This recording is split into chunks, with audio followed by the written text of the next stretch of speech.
Hello tout le monde, on se retrouve aujourd'hui pour un bilan de mes dernières lectures. J'ai pas mal lu, j'ai pas mal de choses à vous présenter, fort majoritairement des suites, mais aussi une petite nouveauté, et on va voir ça de suite. On commence directement chez Kiyun avec le cinquième tome de Clévatès. Je suis amoureuse de l'effet violet de ce tome. J'ai été très agréablement étonnée par cette lecture. J'aimais déjà beaucoup ce titre, mais alors là on a un revirement total de scénario que je n'avais pas prévu. On change complètement d'univers. Une toute nouvelle intrigue arrive. Vraiment, on nous a retourné le titre et j'apprécie beaucoup la nouvelle proposition qui reste quand même dans la lignée de l'intrigue de base, mais qui est vraiment un espèce de complément. Passé là, sinon je vais vous spoiler, mais Clévatès et notre héroïne intègrent donc une école dans le but de faire des recherches, non seulement pour que Clévatès utilise la magie, mais aussi pour trouver certains éléments qu'il recherche. Et franchement, très bonne surprise. On nous a bien introduit cette école, les personnages importants, etc. C'est un peu comme un nouveau début de récit et j'ai très hâte d'en savoir plus. Chez Kiyun également, j'ai lu le 9e tome de Freerun qui sonnera la fin de ma lecture pour ce titre. Pas que je ne l'aime pas, mais l'animé arrive et je n'ai pas assez d'engouement pour le manga pour continuer de garder de la place pour ce titre dans mon étagère Kiyun qui dégueule tellement j'adore les titres de Kiyun. Donc j'arrête là. Ce qui m'a fait abandonner Freerun, c'est que je m'attendais vraiment à un récit fantastique plus dynamique que ça. On est presque sur du slice of life, on suit un peu le quotidien de Freerun et des personnes qui peuvent la suivre dans son voyage. Et c'est assez creux et finalement il ne s'y passe pas grand chose. C'est une lecture un peu trop molle à mon sens. Même si la deuxième partie du tome nous introduit une nouvelle espèce d'intrigue avec un nouveau démon très puissant, ça sera pas suffisant pour me donner envie de continuer ma lecture, donc je m'arrête là.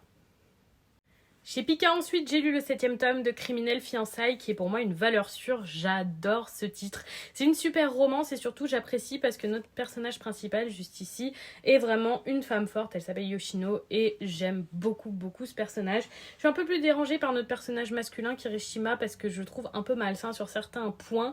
Je préfère son rival, malheureusement c'est souvent le cas pour ma part. Ce tome était très étonnant. Yoshino, attention spoiler, s'est fait enlever par un homme qui nous est encore un peu inconnu, même si on a quelques doutes, on doit l'avouer.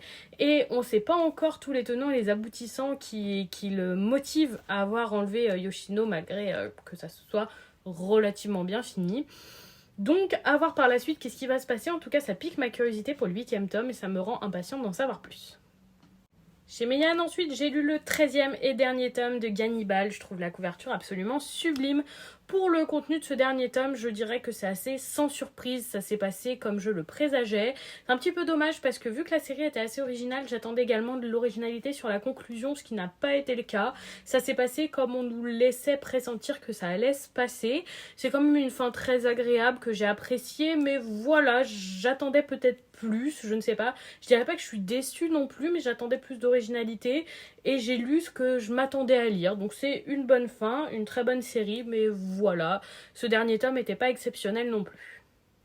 Chez Meian également, j'ai lu le premier tome de Yuri's My Job. Vous avez également un animé disponible si vous souhaitez découvrir. J'essaye de sortir de ma zone de confort et de lire un peu plus de Yuri. J'en lis très peu parce que je trouve qu'ils se ressemblent tous. Et effectivement, celui-là n'a pas beaucoup d'originalité, même s'il y a certains points qui m'ont plu. Premièrement, j'apprécie particulièrement ce personnage. Elle est très hypocrite et très axée sur l'argent, ce qui est assez étonnant parce que d'habitude on a des héroïnes de Yuri plutôt très niaises, très fleur bleue. Elle dénote complètement avec ce que j'ai pu lire, donc c'est là l'originalité du titre. Pour le reste, ça se passe sans surprise et on pressent déjà qu'est-ce qui va se passer dans ces relations et comment ça va finir. Malgré tout, il y a un élément dans les dernières pages du tome qui a piqué ma curiosité et qui me donne envie d'au moins découvrir le tome 2 qui pourrait s'avérer plutôt surprenant. Chez Manabooks ensuite, j'ai lu le premier tome de Yokai Wars. Je partais plutôt confiante parce que l'univers des yokai c'est quelque chose qui me plaît et que j'avais envie de découvrir, mais malheureusement je n'aurais pas aimé ce premier tome. L'univers est très intéressant, l'intrigue aussi, ça y a pas de problème, mais j'ai vraiment des problèmes avec l'écriture des personnages. Le personnage principal n'est pas attachant et pas intéressant. Il se retrouve avec une jeune fille typée européenne qui passe pour une véritable cruche et le nombre de clichés dans ce tome est terrible et je les ai pris un peu personnellement étant européenne, je l'avoue. Et au-delà de ça, on a vraiment du sang pour du sang avec certains éléments très violents que je trouve pas forcément justifiés. Donc voilà, je ne pense pas que je continuerai ce titre malheureusement parce que ce premier tome ne m'a pas emballé. Chez Kana ensuite, j'ai lu le 10e tome de Sexy Cosplay Doll. Vous avez aussi un animé qui s'appelle My Dress Up Darling si vous avez envie de découvrir cet univers. J'avais hâte de lire ce tome parce que dans le 9e, ça manquait un peu de romance à mon goût. On a vraiment un titre qui balance entre cosplay, un univers qui ne me parle pas forcément. Je ne regarde pas particulièrement de cosplay, je n'en fais pas, ça ne m'intéresse juste pas, c'est pas quelque chose qui me parle. Mais en même temps, c'est un peu intéressant de découvrir comment Marine arrive à incarner tant de personnages et quelles sont les méthodes pour créer ses costumes. Et de l'autre côté, la partie qui m'intéresse vraiment dans ce récit, c'est la romance entre elle et Gojo. Et vraiment, on a eu un peu plus de romance dans ce tome, donc c'était agréable. Et on a eu une évolution sur un des personnages qui s'appelle Princesse Juju, qui change petit à petit et j'apprécie son évolution. Donc je peux dire que c'est un très bon tome et c'est une lecture qui me plaît toujours autant. Chez Kurokawa ensuite, j'ai lu le 17e tome de My Home Hero et quelle claque pour ce tome. Ce tome aurait pu être une fin de série à mon sens, donc déjà ça pique énormément ma curiosité pour savoir qu'est-ce qui va se passer ensuite parce que la série n'est toujours pas finie et encore plusieurs tomes au Japon que nous n'avons pas encore eu chez nous. Donc je suis vraiment curieuse de voir mais qu'est-ce qui va pouvoir se passer par la suite. Ça aurait pu être une fin.